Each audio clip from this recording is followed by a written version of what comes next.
Well, a very, very happy Wednesday morning. Welcome to the John Kentera Show on YouTube, Facebook, and X. Glad you could join me today. Well, I got a big day ahead doing the show, and then I'm going to hustle up to two of my grandchildren's performance. One almost 5-year-old boy and almost a 3-year-old little girl. They've got their little Christmas performance. Going to go up to that in Encinitas, come back, eat a little lunch, head down the freeway, and later today, going to vote on the All-CIF football team, something I've been doing for well over 30 years. And Bob Breitbart, who started the uh, Breitbart Hall of Fame, got me involved in that. And some 30 years later, still voting on football, basketball, and baseball. And it's a tremendous honor. And I always think of Mr. Breitbart when I go into those meetings. So we'll do that later today, and then come home tonight and we're going to watch a little basketball. A lot of good basketball on tonight. We'll talk a little bit more about the Aztecs before we get out of here. But as usual, want to remind everyone, if you're tuning in for the very, very first time, please subscribe to our channel. Very much appreciate that. Doesn't take very long. Please subscribe, please like, please share, and please tell a friend. And if you'd like to help support the channel financially, uh, we've got our Gold Glove package for $2.99 a month. And just a reminder, with the show today, we will have one final show in 2025, and that'll be this Friday, and going to be a little bit different. We're going to be on at 10 o'clock. We're going to go at 10 o'clock. We got a couple of great guests. We're going to talk with Mark Neville from the Holiday Bowl. Looking forward to that. And we're going to talk to Jake Gilliam, one of the co-directors of the big basketball tournament over the holidays at Torrey Pines High School, and they've got several other sites. So everything you need to know about the big basketball tournament at Torrey Pines, we're going to be able to tell you on Friday. I mean, this tournament, I remember doing the very first tournament back in 1990. Brad Sesmat and I, and Brad joins me from time to time on the program. We called St. Anthony's against St. Raymond's. And the head coach, of course, for St. Anthony's was Bobby Hurley Sr. And Danny Hurley, now the coach of the two-time national champion Yukon Huskies. He was the MVP of that tournament. I remember their other great forward, Roderick Rhodes, who played at Kentucky and USC. But we did that game actually on 690 back in the day. So we'll talk with Jake Gilliam on Friday. So we'll get you ready for the Holiday Bowl, which I'm really excited about. And I really hope that they have a great turnout this year. I would love to see that thing sold out. We'll talk with Mark Neville again on Friday and Jake Gilliam on Friday. But again, make a note. I don't want you to miss the final show of the year. We'll be on at 10 o'clock. Once again, I mentioned it the other day. My little grandson, who's a 7-year-old, I got 6 grandkids. My 7-year-old grandson is getting an award at school for being an all-around great kid, kind of a leadership award. I think they call it the Global Award. I mean, he's just a good kid. And really, actually, for 7 years old, he's a really good baseball player. I don't know where he got that from, not me. But nonetheless, 10 o'clock on Friday. All right. We got a lot to cover today regarding our Padres. And, I'm getting a little bit concerned. I hear all this talk. Nothing's gone on at all. AJ hadn't gotten his contract extension, and by viewing some of the questions and comments, there are a lot of people out there kind of question whether or not the Padres should bring him back. Well, I got news for you. They better bring him back. He got 1 year to go on his contract. They better bring him back for the simple stamp. But we don't know who's going to own this ball club. We don't know when the ownership is going to be able to sell the ball club. I tend to doubt it's going to be something that's going to happen before spring training or even during the 2026 baseball season, because a lot of people are worried about where baseball is going to be in 2027. So here's the way I look at it. AJ's been a good soldier here. He's done a good job. They've been in the postseason for the last 6 years. They still got they got some core players, but the surrounding cast is just not great right now. And we're going to talk more about that here in a second. But if you were to let AJ go, or you don't offer him a contract extension and they decide, hey, you know what? We're not going to keep you. We'll buy you out. You can go, go do whatever. You can go lay on the beach all summer at Moonlight Beach in Encinitas, and then you can figure out what you want to do once your contract runs out. Because if they do not re-sign him, and let's say this ball club ends up being part of the Seidler family for another 2 or 3 years, okay, you're going to bring somebody else in for a year or two, and then the ball club gets sold, and then that person who buys the ball club is going to want to bring in his own people. That's just normal. And I totally get that, and I totally agree with that. It's like when I was coaching. Nobody was going to tell me who was going to be on my staff. In fact, one summer I was managing in Red Oak, Iowa, and I had my pitching coach, Danny Watkins, who's now a longtime scout with the Boston Red Sox. Danny was going to be my pitching coach. And by the way, Danny is a scout with Boston that drafted Mookie Betts. And Danny's still one of my closest friends in baseball. His son, JT Watkins, works for the Dodgers. He puts together the game plan for the Dodgers. But anyways, they called me and said, hey, we want to hire this guy to be your pitching coach. And I go, no, that ain't working. I go, I'm bringing my own pitching coach. And if I can't bring my own pitching coach, I'm not the manager. And I'd been there the year before as a pitching coach, and they promoted me to manager. And so I said, hey, you guys got to make a decision here. And so the next morning they called, they go, you can bring your pitching coach. Well, that's what I ended up doing. But Danny ended up not coming with me because he got a job at Vernon Regional College and ran a program there. In fact, Aubrey Huff played for him there. And I took a guy named Derek Sandoval, who's one of my players at Texas Tech with me. He was a catcher and was getting into coaching. And I took him to be my pitching coach. But no, I don't take jobs unless I have my people. It's that simple. But anyways, I'm looking at AJ's situation, and then I'm looking at, you know what, AJ may be the guy that has to do all the dirty work here. Because they may trade Nick Pivetta. They may trade Mason Miller. They would trade Pivetta because they want to dump $20 million. They would trade Mason Miller because he's very affordable and they could get a really nice return for him. They need to restock this ball club. And my whole take on this today, the window of opportunity for the Padres, I'm going to give you 3 options, and you tell me. Window of opportunity for the Padres, is it still open? Is it still open right now? We thought it'd be a 3 to 5 year window. Maybe it's running out. Is it closing quickly? What do you think about that? And is it closed and over, and should they try to rebuild? I'm looking at this team right now, and you got the core guys. You got Manny. You got Bogarts. You got those guys until they're 41 years of age. You got Fernando, who should be coming into the prime of his career right now. Got to get him back on track offensively. You got Jackson Merrill, who's got so much room for growth. Those are your 4 guys right now.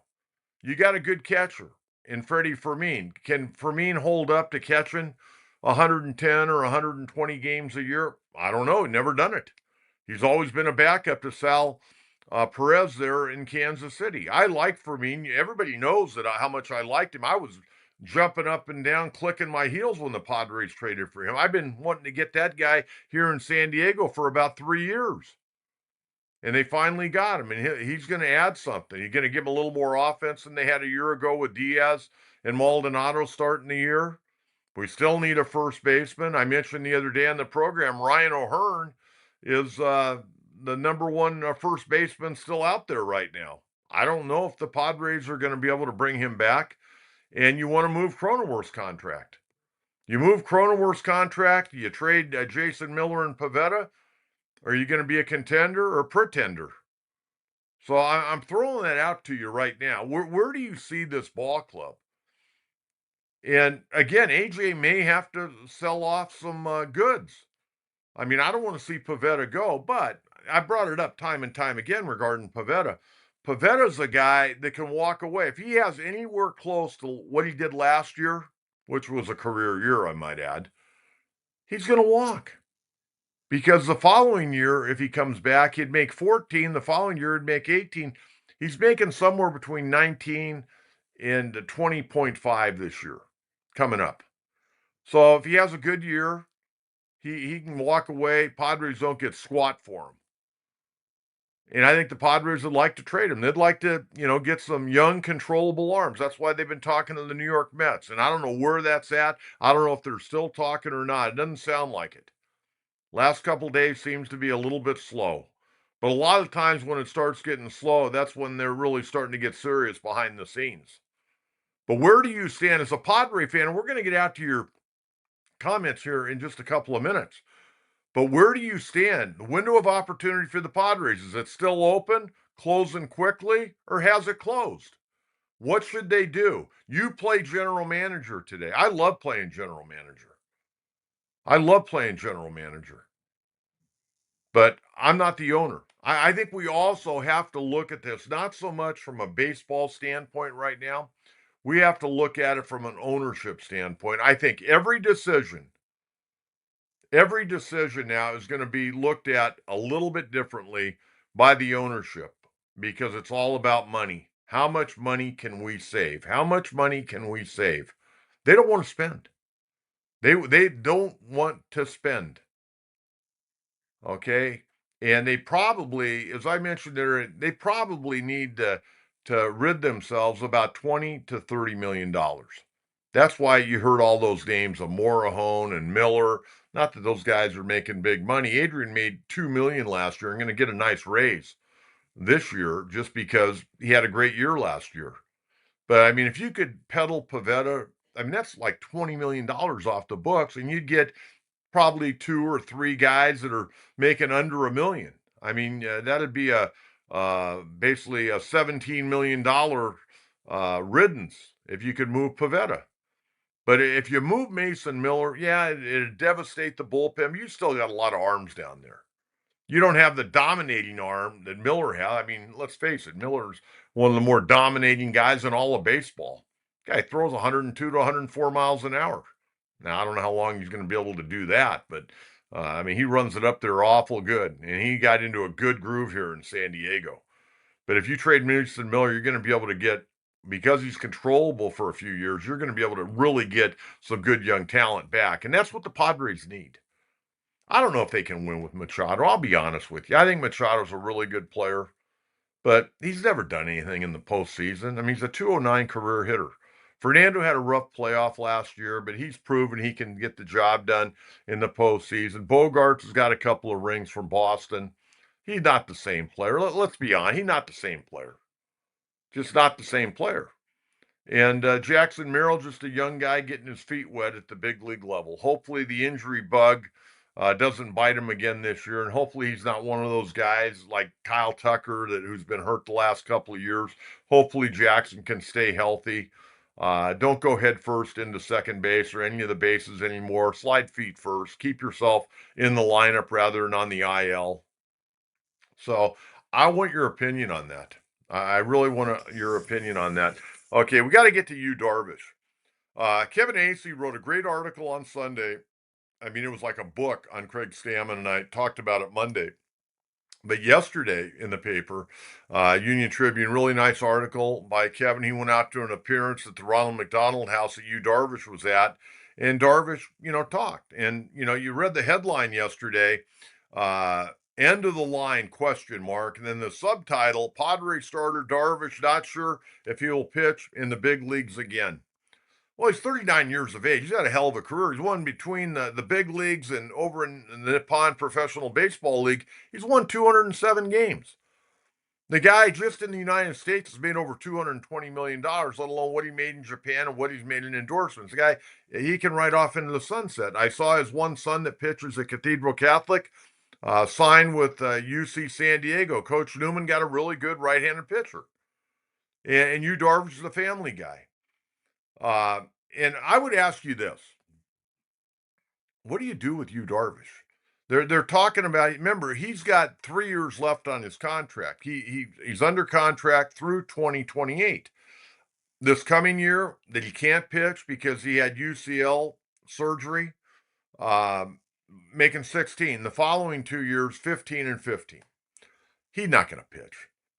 But they were talking about working out a buyout. Well, there are a variety of different things. I think Darvish, just so he can get it out of his system And maybe he already has. I mean, he's a family guy. He's a great guy. He's a pro. And I think you want him around the organization. He lives here in San Diego. I think he probably wants to stay here in San Diego. It's where his kids are going to school. His son's going to go to college. You got to make him comfortable with your organization. And he can bring so much. And it's already been well documented how much he has helped Randy Vasquez. And apparently Vasquez and him have this incredible relationship. And I've talked about Darvish all the time. I mean, when he was getting ready, here's the deal. He used to go out to Westview High School. I can say that now because he's not going to be going out there anytime soon. He went out there, and they got a great indoor facility, and they got a nice ball field, and the baseball people there are great. But he would go out there and say, hey, could I use the mound or could I use the indoor facility? And he'd go in there and throw to get himself ready for spring training. He'd go out there, a couple times, 3 times a week for, a month or 6 weeks.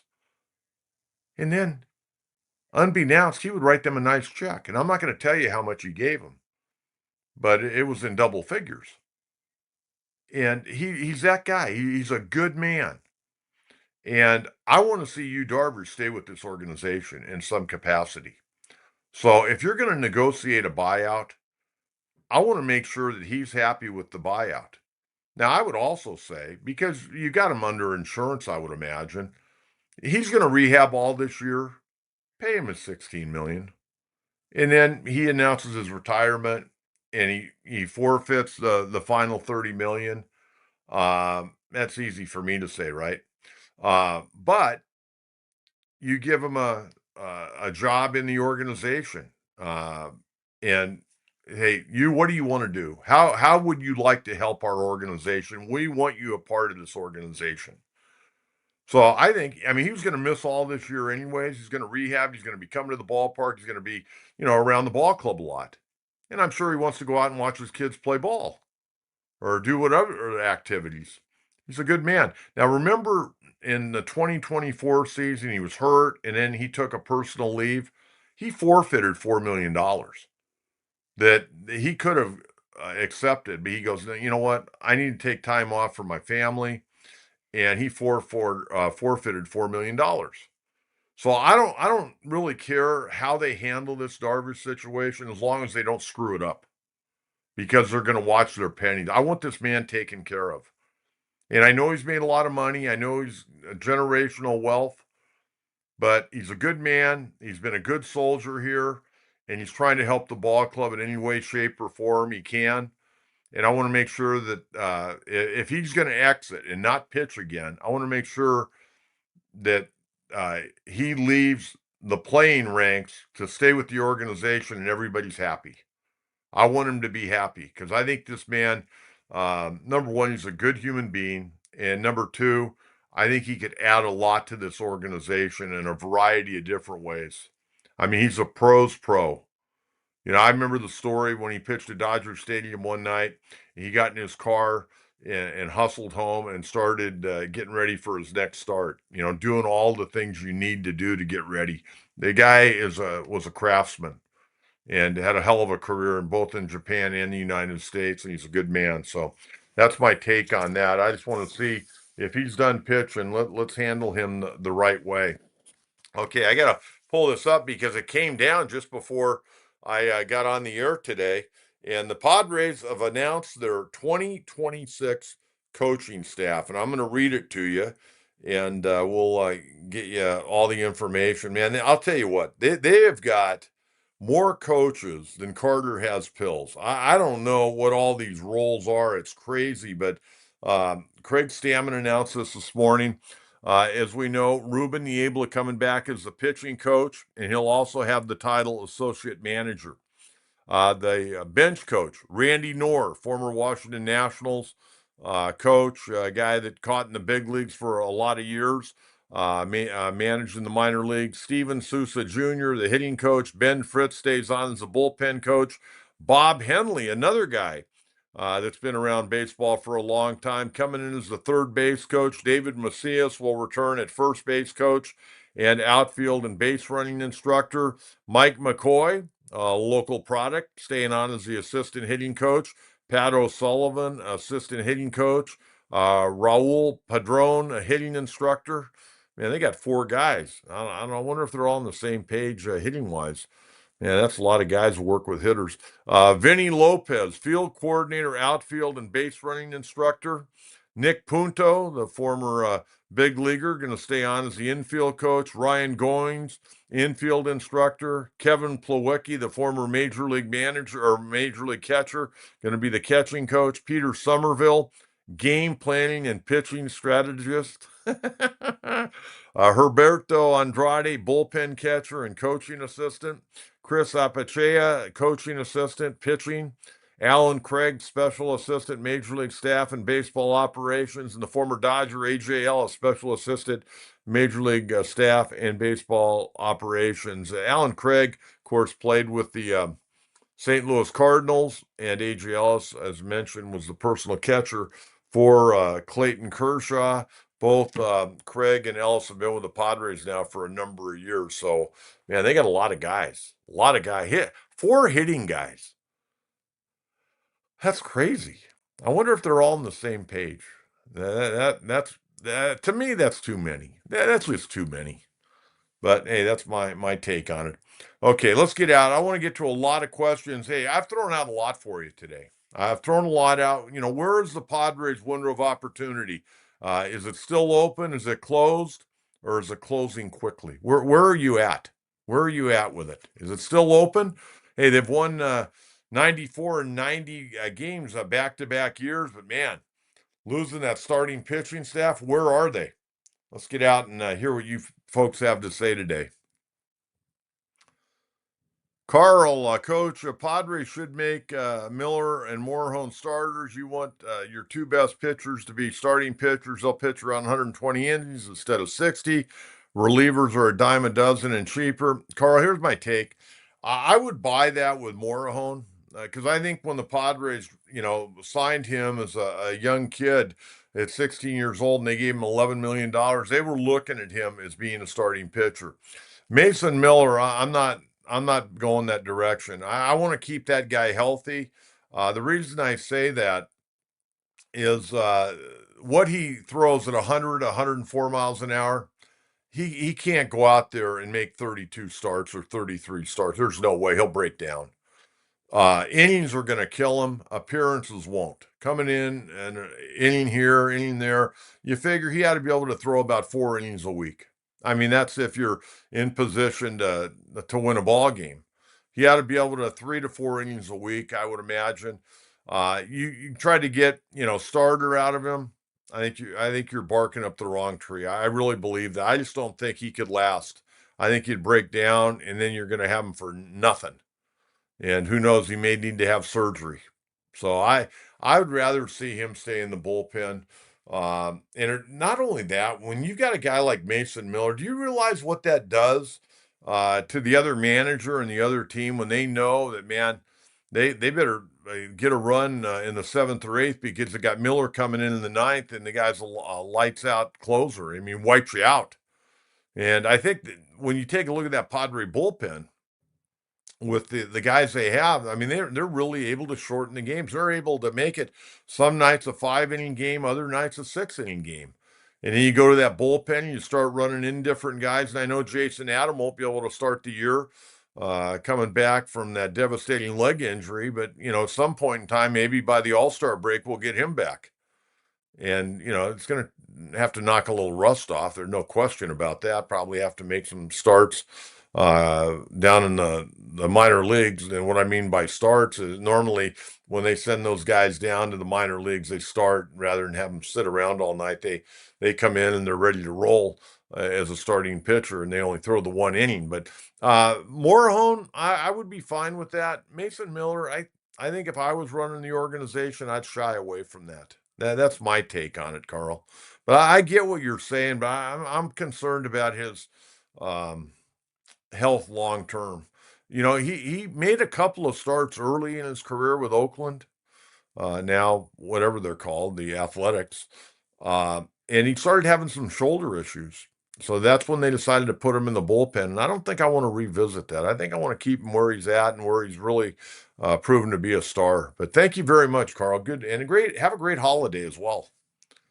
All right, let's keep them rolling. Everybody's got to have an opinion on where the Padres are at.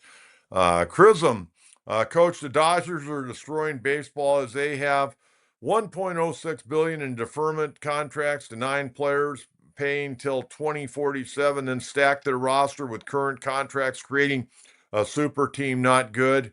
Well, the Dodgers were within their rights to do what they're doing. And by the way, the story is, Otani got all that money deferred. He got $680 million deferred off of that $700 million contract. And they've already made that money back. And you know what the Dodgers are doing? I mean, they've got this money in big account. They're making money off of the money that they're saving. And they're going to be able to pay that without much of a problem at all. So they're not overly concerned. And I also saw the story that Andrew Friedman, the president of baseball operations, told Tyler Glasnow he's not going to be traded. So Glasnow, a local product from up there in the LA area, he'll be back for another year. I mean, can you imagine if they get Sasaki in that rotation with Yamamoto and with Snell and Glasnow and who knows who else they're going to bring up? That Dodger team, man, they're going to be tough. And they're going to be really tough. And then they sign Diaz the back end of the bullpen. Are you kidding me? That's crazy. They'll get Vesia back. I mean, that's crazy what they got up there. But you know what? They're sitting on all that money and they're making money every day off of it. They're going to be fine.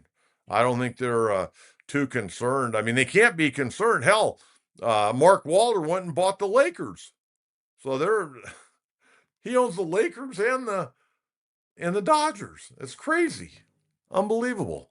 I mean, we're always going to be playing for second place here in the National League West.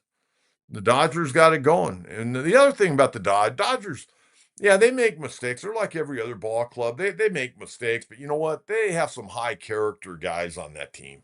Some really high character guys, and then they want to win. And they pull the rope in the right direction. You never hear too much about any controversy with the Dodgers. And if there is, I think they do a pretty good job of covering up any problems they may have. But Dave Roberts, he knows he's got the Midas touch with those ball players. He was a ball player. He knows how to relate to those guys.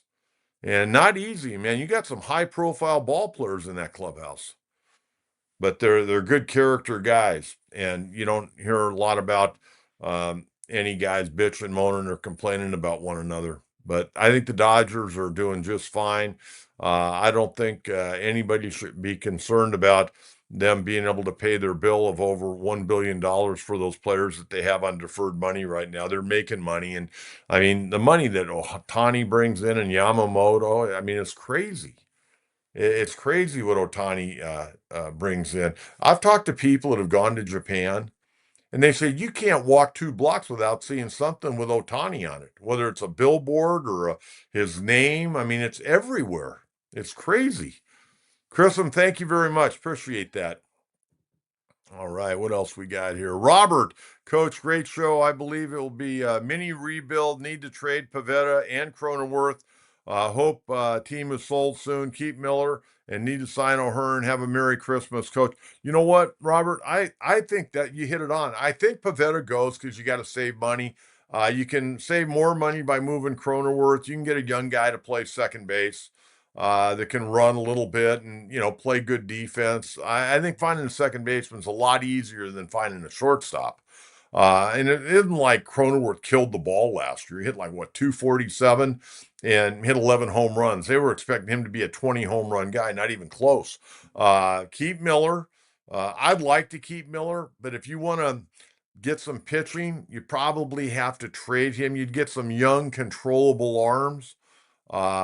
Having Miller, I think, would be obviously a real plus, but you got to find a way to get some starting pitching in here. And if you trade Pavetta, that's telling you right there they don't want to pay for starting pitching because anybody worth their salt's going to be making $20 million now.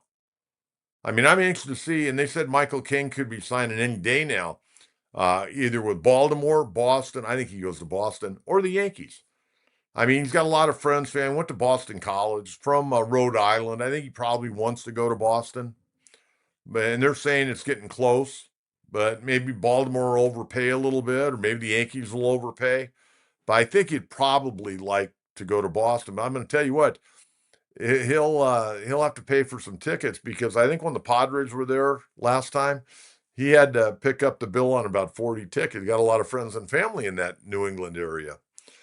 But if they trade Pivetta, that tells me they don't want to spend on pitching. So they're going to trade Miller and Pivetta possibly, and then they can get some young, controllable arms that are maybe major league ready. But guys, anytime you're major league ready, that means you're still going to go through the learning curve of being a young major league pitcher, getting knocked around from time to time.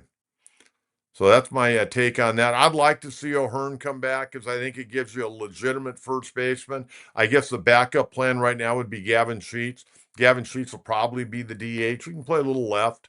There's also talk that they were thinking about moving Laureano to the New York Mets. That'd save another $6.5 million, and then Sheets would probably become your everyday left fielder. There are a lot of moving parts, and I don't know what AJ is going to get done over the holidays. But our final show will be on Friday, and then we're coming back on January 5th. When we get back on January 5th, things are going to start really cranking up. So, Robert, thank you very much, and a Merry Christmas to you and yours. Hope you have a great one. All right, Casey King. I think Yu Darvish likely retires. Well, it sure sounded like it in that article yesterday. But you know what? He has every right to come back, and as long as he's doing his rehab, Padres were on the hook for $16 million. Now he may say, you know what? I'm going to retire. Give me half of that, and I'll walk away, and we'll forget the final 2 years. I don't know what Yu Darvish's thought process is, but that's what I'm thinking right now. That's what I'm thinking right now. They'll probably work something out. But you know what? If he wants to come back, work out down there with the training staff, go through all the rehab, be a part of the ball club, he's entitled to his $16 million. I mean, he is entitled unless he announces his retirement. So we'll see where it goes. I mean, it would be nice if you give him a little bit of money, but you could get a little of that money back and try to, find a middle infielder or find a backup outfielder. You take a little of that money, you can get somebody in here to help out the ball club a little bit. Casey, thank you very much. I appreciate it. It sure sounded like he was going to call it a career. It really sounds like that. But until he does, he's still part of the ball club. VL Preller needs to call the Yankees and offer Tatis plus Cronenworth for Ben Rice and Schlitter, Dominguez. Juan Dominguez, he hadn't done much. And LaGrange. I don't know anything about LaGrange. You mentioned he throws 101 miles an hour, plus a minor league arm. Well, that'd sure save a lot of money, wouldn't it? That'd save $60 million off of Cronenworth, and it'd save a ton of money on Fernando. I mean, the big end of Fernando's contract comes in 2029. From 2029 to 2034, he's going to be making $36 million a year. This year, he's making 20, I think. And next year, in 2027, he got, I think, 27 and 28. He's making 25 million a year. And then, boom, it really accelerates after that. Dominguez, I think he may need a change of scenery. Ben Rice is a really good player. Didn't hit for much of an average, got some power. Schlitter, I don't know if the Yankees are going to give him up at this point in time. But you know what? I'm going to do a little due diligence, VL. I'm going to take a look at some of those numbers on those guys. Dominguez is a guy the last 2 or 3 years they've been kind of counting on, but he really hadn't done that. He hadn't been able to really lock down an everyday spot. And if they bring Bellinger back, and I don't know where Bellinger is going to end up, I could, you know what? Kyle Tucker, they're talking about Kyle Tucker. I like Bellinger better than I like Kyle Tucker. And they're talking about Kyle Tucker getting this like monster contract. I don't think I'd do that. I'd go with a shorter contract and sign a guy like Bellinger. We'll see what ends up happening with Bellinger, but I've always marveled at his ability. I mean, here's a guy who was playing first base, and all of a sudden he becomes a really outstanding center field. He can play. He had 3 outfield spots. He can play first. He can run. He got power. Become a much better hitter, I might add. He's hitting in the 270s now. Not as much swing and miss as we saw with his career with the Dodgers. And even with the Dodgers, he was the 2019 National League Most Valuable Player. I mean, I like Bellinger. Bellinger's a hell of a player for me. But VL, thank you very much. I'm going to check those names out a little bit, do a little due diligence on that. Okay, what else we got here? Big Steve Tejas, Coach, I think you should do a show on your life and include your dad's story. People need to know how great your family is.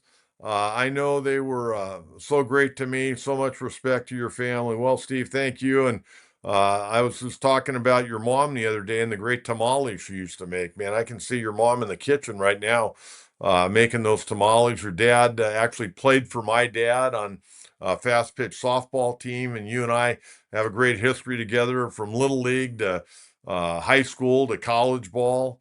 I had the opportunity to catch you early in our career before I moved down to first base, but a pretty lucky guy. Came from a great family, great mom and dad. Dad had an athletic background of being a college football player and a professional boxer, and my brother had a great athletic career.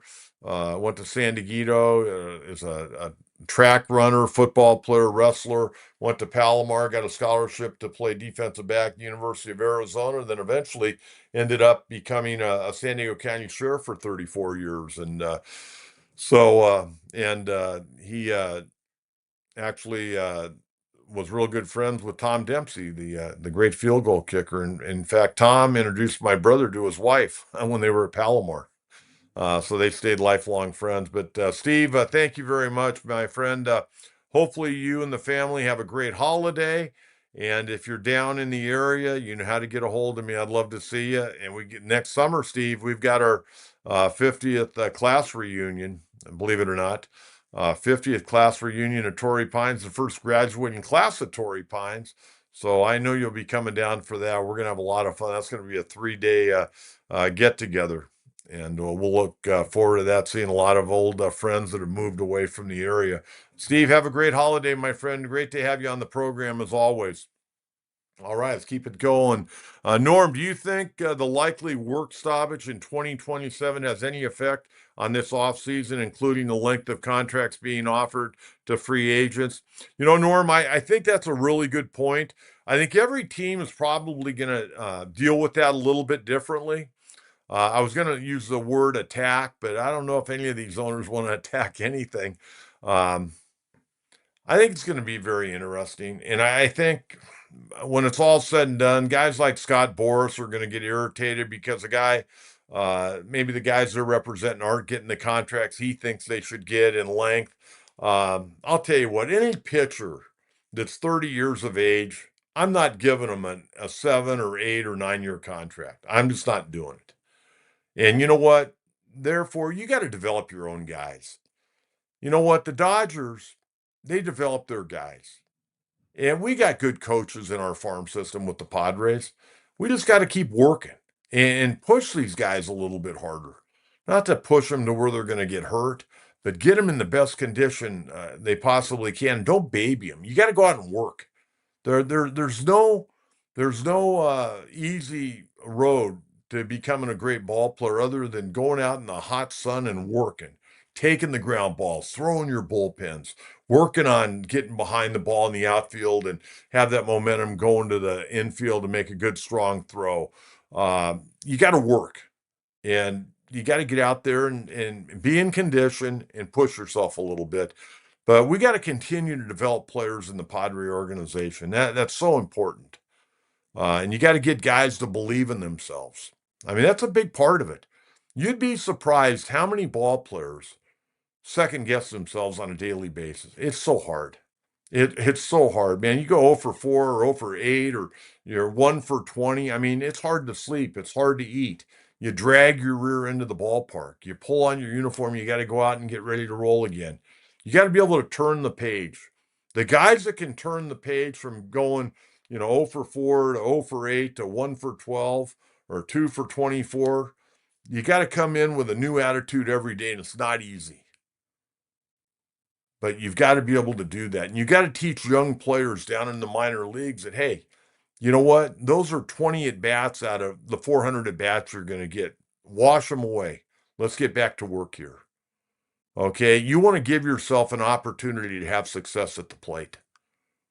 Okay. Whatever you do in any walk of life, But when you're at the plate, you got to take one at bat at a time. You can't let one bat at bat in the first inning affect your at bats in the fourth, seventh, and possibly ninth with the game on the line. You got to learn from your failures. And of course, nowadays you see, probably other than the starting pitcher, you'll maybe see twice, you're going to see new guys every time. But think about what you did, because once you step in the box, you can't worry about your feet, your hands, popping your back hip to get your bat through the hitting area. You can't do that. So you got to be able to turn the page, but the mental makeup, when you scout, you got to have guys with great mental makeup that believe in themselves, not to where they're arrogant, but you want them to be confident. And even those guys, they get rattled from time to time because it's hard. It's very difficult. It's not as easy as it looks sitting there behind home plate drinking a beer and talking to a beautiful woman. I can tell you that. But I do think a lot of teams are going to weigh on how they're going to go about things. And I really think next December, we possibly could have a lockout where the players are not going to be allowed to go to the facilities and work out and do all the things they normally do getting ready for spring training. We'll see where it goes. But I think both the owner side and Rob Manfred are going to dig in. And I know Tony Clark and the Players Association is going to dig in because the commissioner and the owners, they want a salary cap. And there's no way, shape, or form the Players Association is going to buy into the salary cap. So we'll see where that goes. All right, what else we got here? Ha-Seong Kim. Tell me this guy doesn't have the Midas touch. He signs that deal last winter as a free agent for the Padres. He signs that deal. It was a 2-year deal for $29 million. And they trade him. Well, they ended up trading him, but they claimed him off waivers. They worked out a deal. And he went to Atlanta towards the end of the year. And again, he got a late start. He didn't start playing until July 4th because he had right shoulder surgery towards the end of his Padre tenure in 2024. So they had a player option for this coming year of 16 million. He declined it. Okay, it wasn't like he tore it up. He hit the combined between Tampa Bay and Atlanta. He hit 234 with 5 homers, 17 RBIs, and an OPS of 649 in 48 games, 171 at bats. He declined a $16 million player option. If I hit 234 with 5 homers and 17 RBIs in that limited time, I think I would have probably accepted that because you're going back to a good organization, but he became a free agent. And you know what? He got a $4 million raise. He got a $4 million raise by the Atlanta Braves. Can you believe that? That's crazy. $20 million for Ha-Seong Kim. Man, that's amazing to me. It's just funny money. Funny money. Okay, tonight, Wednesday, Aztecs open up Mountain West Conference play in a 7 o'clock game. Aztecs, 5-3. They're favored by 23.5 points. Games on CBS Sports Network tonight, 7 o'clock. Aztecs on Saturday will be over in Arizona. We're going to find out how good the Aztecs are, okay? They're going to win tonight, and they've been not very impressive, to be honest with you. I don't like the way they're playing at all. It's not been fun to watch them play. They play number 1 Arizona over in Phoenix on Saturday. I don't expect them to win. It's going to be an Arizona home game. But I want to see him be competitive. And I think that Brian Dutcher is trying to, number one, he's a great coach. We know that. But I think he's trying to appease a lot of his players too much. And I think nobody's happy. And the reason I say that, guys aren't getting the minutes they want. Guas not in shape. Coming back from knee surgery. He's very, very rusty. He shows up one night, disappears the next. He hadn't been good. And he may not be good until, January. You get a couple more games under his belt. Maybe he'll get back to being who he was a year ago. But right now, he hadn't been great. I don't know if that knee's bothering him, if he's scared to jump off of that knee. I don't know. But they're playing too many guys. And when you play too many guys, 2 things happen. Number one, nobody gets enough of minutes to really get in the flow. And then you've got everybody irritated because they're not getting minutes. They're playing, but they're not getting the minutes. I mean, if you're a starter in college and you're not playing 30 plus minutes a night, you're not happy. You're not happy. And you've got to pare that rotation down to where you've got, you're playing 7 or 8, maybe 9. Now, tonight they'll probably play everybody, including the grandmas in the show section, because they're going to blow out Air Force. They don't blow out Air Force tonight, and Air Force makes a game of it. They got bigger problems than I thought. This is not a great Air Force team, and this is a team the Aztecs at home should roll. They should put the game away by halftime. They should be up by 15 to 20 at halftime, but I don't know. Air Force, their style of play can kind of cause teams to get a little frustrated. But I think Brian Dutcher against, like on Saturday against Arizona, he got to play about 8 guys, maybe 9 guys. You can't play 11. I don't think you can play 11 and keep everybody happy and get guys to where they're in a good flow. You gotta sub on, not to say, well, this guy's going to play the first 7 minutes, then we're going to take this guy out. You got to go with the flow of the basketball game. And I think right now you got a lot of players that probably aren't happy with their playing time. So we'll see where it goes. But everybody anointed the Aztecs going back to the NCAA. I'll tell you what, they're probably going to have to win the Mountain West Conference tournament right now. I mean, everybody, and I don't know if that Troy game's going to come back to bite them or not. I don't know. We'll see where it goes. But, the Mountain West Conference, I don't think is as strong as it's been in the past. I can tell you this, Eric Olin, my buddy who was at UC San Diego, got the Lobos off to a really good start. And the kid Jake Hall from Carlsbad leading the team in scoring, averaging 14.2 a game. They're 9-2 right now. Aztecs 5-3. That'll be a huge game when they come to Viejas Arena. The other team that I wanted to mention, it's a team that I watch all the time, and I watched them last night, and they got pushed hard in the second half, and that's UC San Diego. They won again last night. They're 10-1. They beat Loyola Marymount up at Gersten Pavilion 67-57. But LMU came back big in the second half. Now, Friday night, if you want to do something fun leading up to the big weekend and into Christmas week next week, come out on Friday night, 7 o'clock at the Lion Tree Arena on the campus of UC San Diego. You got Steve Lavin's USD Toreros coming off a win their last time out against Northern Arizona, coming in to take on UC San Diego. And I'll tell you what, this UC San Diego team, they're pretty good. They're pretty good. They won that big tournament down in Florida. Their last 7 games have all been on the road or neutral sites, and they're 7-0 on the road. So their only loss was up at Nevada, and they gave Nevada a tough ball game. They got beat on the road up there in Reno, 76-70. So that'll be on Friday night. All right, let's get to our coach's mailbag, and we'll get on with our day. JD, AJ screwed up our window, and now he wants to retool, rebuild by tearing it down and bringing in prospects a few months after trading away LDV and the rest of the farm system. Well, JD, I'm going to tell you something. I think AJ Preller did an outstanding job at the trading deadline to try to win now. Okay. There's no telling when you trade a top prospect, and they've traded a ton of top prospects. I mean, we go on Trey Turner, Max Fried. I mean, we go on and on. Ownership wanted to win now. We'll worry about 2030 when we get here in 2030. They wanted to win now. That was the edict from the ownership. And not only was that the edict from the ownership at the trading deadline, they didn't want to spend money.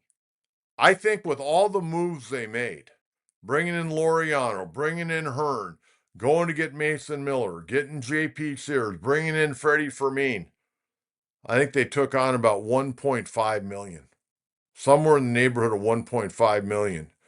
You don't think the ownership loved their president of baseball operations for saving a ton of money? I think a lot of the decisions AJ is having to make and has had to make in the last year and a half have all focused on money. We do not want to spend. And he's trying to cobble together a major league roster where we can continue to compete.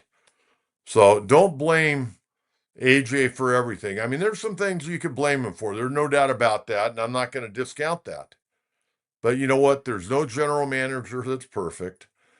But I think now these are more business decisions than they are baseball decisions. And I think that's coming from the top office. That's my take on it.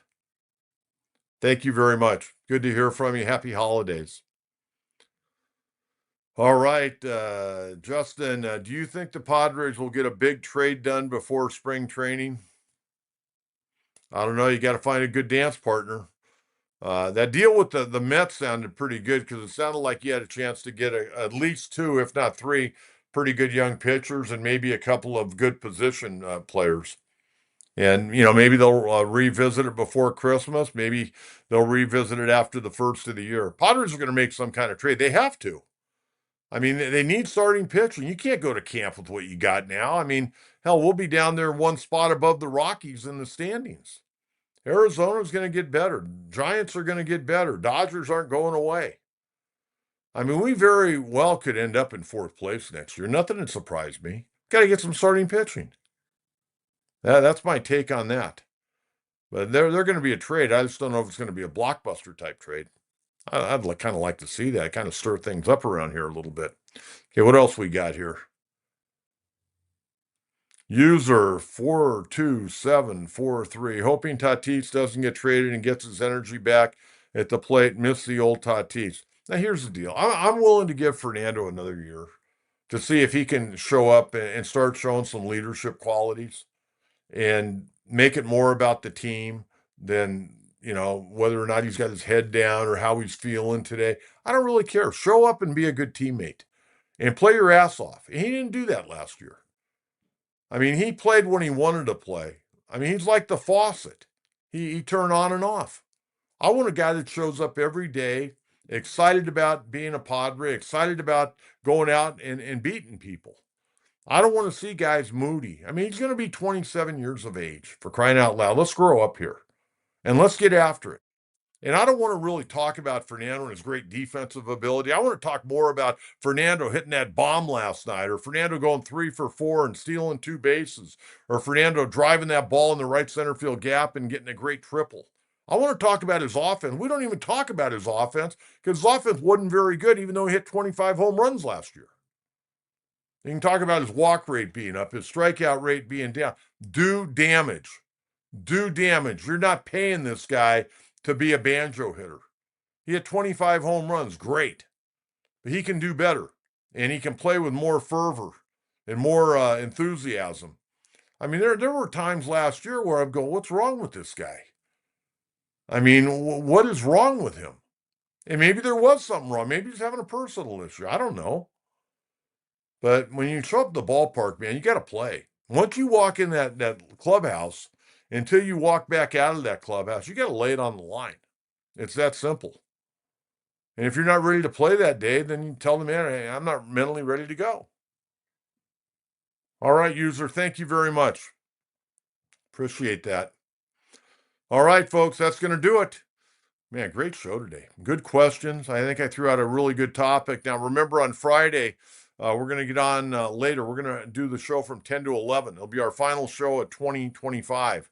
Mark Neville from the Holiday Bowl. I'm going to give you all the stats and stories on the Holiday Bowl. Jay Gilliam from the Big Torrey Pines Holiday Classic. He'll be on, and we'll get to a lot of your comments and questions, and then we'll put it to bed until January 5th. Once again, thank you very much for tuning in.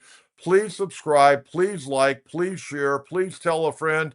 And if you'd like to help support the channel so we can continue these programs for a number of months, if you'd like to be a part of our Gold Glove package, $2.99 per month, and you're a Gold Glove member. What does that get you? Well, when you're drinking a beer, you can tell your buddy to the right and left of you, I'm a Gold Glove member of Coach John Kentera's podcast. So, again, thank you very much for tuning in, and we'll look forward to having our final show of the 2025 campaign on Friday morning. Until then, for Jonathan Oliveri, our producer, director, all-around good guy, Coach John Kentera, have a great day, everyone. Bye-bye.